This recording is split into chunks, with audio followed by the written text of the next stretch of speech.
हमारे चैप्टर का नाम है सर्कल एस एंड जेड। ठीक है, जैसे आपने पहले पढ़ा था कि जो आपका एस होता है वो आपका इस तरह होता है, अगर हम इसको डार्क कर देंगे आपका ये बनता है जेड। ठीक है, ये एस की स्ट्रोक होती है और ये होती है जेड की स्ट्रोक। ठीक है, ये डार्क में होता है और ये क्या होता है, लाइट में होता है। ठीक है, ये आपने पहले पढ़ा था।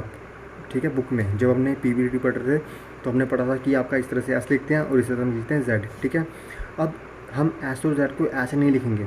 ठीक है, इन दोनों का कॉमन साइन है ये सर्कल। ठीक है, इस सर्कल की मोशन होगी आपकी एंटी क्लॉकवाइज। ठीक है, मतलब कि लेफ़्ट मोशन बोल सकते हो आप इसको, लेफ़्ट मोशन। क्लियर, जो ये सर्कल होगा ना इसकी हमेशा मोशन क्या होती है, एंटी क्लॉकवाइज। ठीक है, ये जो सर्कल होता है ये आपका इनिशियल में भी आता है, मिडिल में भी आएगा और फाइनल में भी आएगा। फाइनल मतलब होता है लास्ट में। ठीक है, इनिशियल मतलब होता है स्टार्टिंग में। तो आपका ये सर्कल स्टार्टिंग में भी आता है, किसी वर्ड के बीच में भी आता है और किसी वर्ड के लास्ट में भी आता है। ठीक है, अब कुछ रूल्स है इसके लिए। ठीक है, द साउंड ऑफ जेड। ठीक है, जो आपकी जेड की साउंड होती है ना वो initially must be represented by the stroke. अगर किसी कोई वर्ड है, ठीक है, उसमें आपकी स्टार्टिंग में साउंड आ रही है जेड की। ठीक है, तो उसमें हम जो जेड की वर्ड है ना, हम जेड की स्ट्रोक का यूज़ करेंगे, हम इसमें सर्कल का यूज़ नहीं करते हैं। ठीक है, इनिशियल में कभी भी जेड की अगर कोई किसी वर्ड में साउंड आती है जेड की, ठीक है, तो हम जेड की स्ट्रोक का यूज़ करेंगे, सर्कल का यूज़ नहीं करते हैं। एग्जाम्पल जैसे आपका वर्ड है जील वर्ड है अब। ठीक है, तो जील वर्ड में आपका इनिशियल में साउंड आ रही है ज की, तो हम ज की स्ट्रोक का यूज़ करेंगे, ज ई ल, जील। ज़ीरो वर्ड है, अब देखो इस वर्ड में स्टार्टिंग में साउंड आ रही है जेड की, अगर हम चाहते हैं यहाँ पे सर्कल यूज़ कर सकते हैं इस तरह से, ज ई र ओ ज़ीरो। बट रूल क्या बोलता है कि अगर आपका हमेशा इनिशियल में जेड आएगा ना, इनिशियल में अगर आपकी साउंड आती है जेड की तो हम वहाँ पे यूज़ करते हैं हमेशा स्ट्रोक का यूज़ करते हैं। क्लियर, तो हम ज़ीरो को फुल लिखेंगे, ज ई र ओ ज़ीरो। उसी तरह से आपका वर्ड है जेनिथ, तो ये ज ई न ई थ जेनिथ। क्लियर, नेक्स्ट आपका रूल है the circle S inside curve.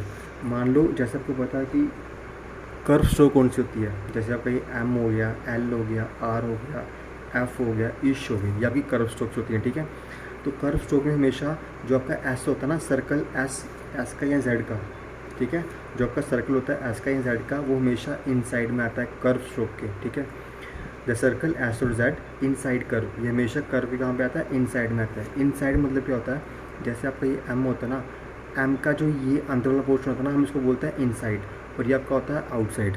ठीक है, जैसे आप हम एल को लिखते हैं इस तरह से, तो एल का इनसाइड पोर्शन होता है ये वाला, ये होता है आउटर पोर्शन। ठीक है, ये आपका आर होता है, तो आर का इनसाइड पोर्शन होता है ये वाला, इसको हम बोलते हैं आउटसाइड पोर्शन। जैसे आपका एन होता है, तो एन का ये इनसाइड पोर्शन, ये आपका आउटसाइड पोर्शन।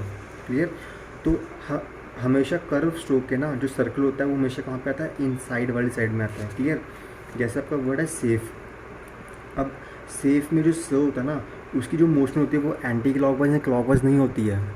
कर्व में हमेशा आपने याद रखना है कि जो आपका सर्कल होगा वो कहाँ पे आएगा, सर्कल के कर्व के हमेशा अंदर आना चाहिए इस तरह से, स ए फ सेफ। जैसे एग्जांपल सेल वर्ड है ना, अब आपको पता है कि जो आपकी एल की स्ट्रोक होती है वो कौन स्ट्रोक होती है, कर्व स्ट्रोक होती है। जो सर्कल होगा वो हमेशा कहाँ पे आएगा, कर्व के हमेशा अंदर आना चाहिए, ऐसा नहीं होना चाहिए इस तरह से। ठीक है, अगर हम ऐसे लिखेंगे तो आपका सर्कल आपका कर्व के बाहर आ जाएगा। तो हमेशा कर्व स्ट्रोक के जो सर्कल होता है, चाहे वो सर्कल एस का हो या जेड का हो, वो हमेशा आपका इनसाइड में आना चाहिए कर्व स्ट्रोक के। ठीक है, एग्जांपल सेम वर्ड है, तो आपका ये एम होता है। ठीक है, जो सर्कल होगा ना वो हमेशा अंदर आना चाहिए इस तरह से, स एम, हम सेम को लिखेंगे इस तरह से। क्लियर, जैसे एग्जांपल सोर वर्ड है ना, अब जो ये र की स्ट्रोक होती है कौन स्ट्रोक होती है, कर्व स्ट्रोक होती है, तो सोर कहाँ पे आएगा, हमेशा inside of the curve. Sun word है तो हम लिखेंगे स न सन इस तरह से। सून वर्ड है तो हमेशा कर्व के सर्कल जो होता है वो हमेशा इनसाइड में होता है। स्नो वर्ड है स न ओ स्नो। स्नैश वर्ड है स म ऐश स्नैश। मसल वर्ड है म अ स ल मसल। ठीक है, तो जो सर्कल होता है वो हमेशा कर्व स्ट्रोक के इनसाइड में आना चाहिए। क्लियर, सीम्स वर्ड है स ई म स। लिस्प वर्ड है ल ई स, कहाँ पे आएगा, हमेशा कर्व के अंदर आएगा, ल ई स, ये प। अब जो नेक्स्ट वाला स हुआ ना ये आपका कर्व के साथ नहीं आ रहा, तो इसकी आपकी मोशन होती है एंटी क्लॉकवाइज। क्लियर, जैसे आपका वर्ड है डिज़ाइंस, तो ये ड ई ज आइनस डिज़ाइंस। क्लियर। तो हमारा ये रूल था कि जो सर्कल होता है एस और जेड का वो हमेशा कहाँ पे आता है, इनसाइड ऑफ द कर्व आता है। एग्जाम्पल मैंने आपको देखिए। नेक्स्ट आपका रूल है द सर्कल एस और जेड आउटसाइड, ठीक है, angle format to straight stroke. अगर आपका जो सर्कल है ना वो कहाँ पे आ रहा है, दो स्ट्रेट स्ट्रोक के बीच में आ रहा है, ठीक है। दो स्ट्रेट स्ट्रोक मतलब क्या होता है, जैसे स्ट्रेट स्ट्रोक पहले क्या होता है, जैसे पी बी टी डी, ठीक है, जे हो गया के, ठीक है, एच अप एच डाउन, तो इस तरह से रे हो गया, तो आपकी होती है स्ट्रेट अप, स्ट्रेट स्ट्रोक होती है, ठीक है। अगर दो स्ट्रेट स्ट्रोक के बीच में आपका सर्कल आता है तो वो हमेशा कहाँ पे आता है, एंगल फॉर्मेट, जहाँ पे आपका एंगल बनता है ना, जैसे मान लो पी और टी है, ये पी हो गया और ये टी हो गया। दो टाइप के एंगल होते हैं, एक होता है इनर एंगल और एक होता है आउटर एंगल। जो भी इनर एंगल के अपोजिट वाला एंगल होता है ना, आउटर एंगल, सर्कल हमेशा कहाँ पे आता है, आउटर एंगल पे आता है, इस तरह से, ठीक है। कभी भी इनर एंगल पे नहीं आता सर्कल, सर्कल हमेशा कहाँ पे आता है, आउटर एंगल पे आता है। जैसे मान लो गैस पे वर्ड है, ठीक है, अब ये भी स्ट्रेट स्ट्रोक है और पी भी स्ट्रेट स्ट्रोक है, ठीक है। अब सर्कल हमेशा कहाँ पे आएगा, आउटर एंगल पे आएगा, ये ग ए स और ये प, गैस। क्लियर। तो जो सर्कल होता है ना वो हमेशा हमेशा आपका कहाँ पे आता है, आउटर एंगल पे आता है, ठीक है। जैसे आपका रैस्प वर्ड है, ये आपका र होता है और ये प होता है, ये आपका इनर एंगल है और ये आपका आउटर एंगल है, तो हमेशा स कहाँ पे आएगा, आउटर एंगल पे आएगा। हम ये नहीं देखेंगे कि हमारी जो मोशन होती है वो आपकी एंटी क्लॉकवाइज होती है, ठीक है। जब भी कर्व हो, कर्व के हमेशा सर्कल कहाँ पे आता है, इनसाइड में आता है।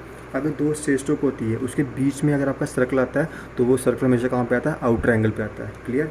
जैसे रिस्क वर्ड है, ठीक है, तो ये र ई स क, रिस्क, तो सर्कल हमारा कहाँ पे आया, ये आपका इनर एंगल है, तो आपका ये आउटर एंगल पे हमेशा सर्कल आता है। हैश वर्ड है, ह ए, ये स और ये प, तो हमारा स कहाँ पे आया, आउटर एंगल पे आया। टास्क वर्ड है, तो ये ट आ स क, हमारा सर्कल कहाँ पे आया, आउटर एंगल पे आया।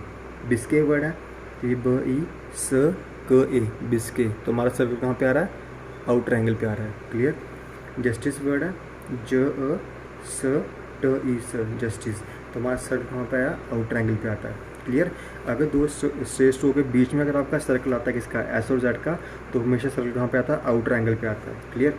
जैसे मैंने आपको समझा दिया। नेक्स्ट आपका रूल है कि अगर सर्कल अगर left motion when join to S T stroke not form an angle, ठीक है।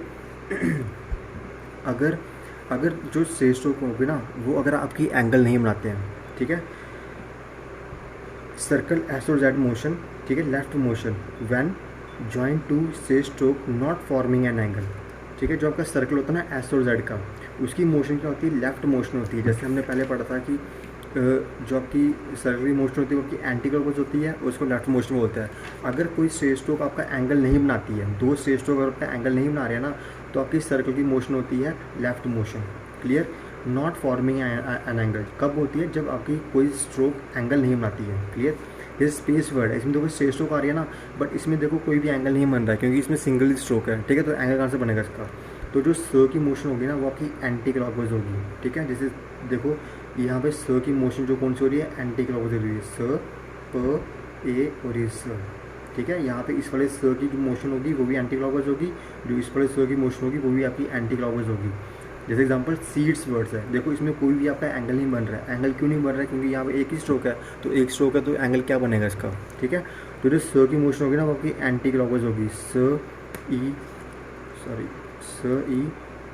ड और ये सीड्स।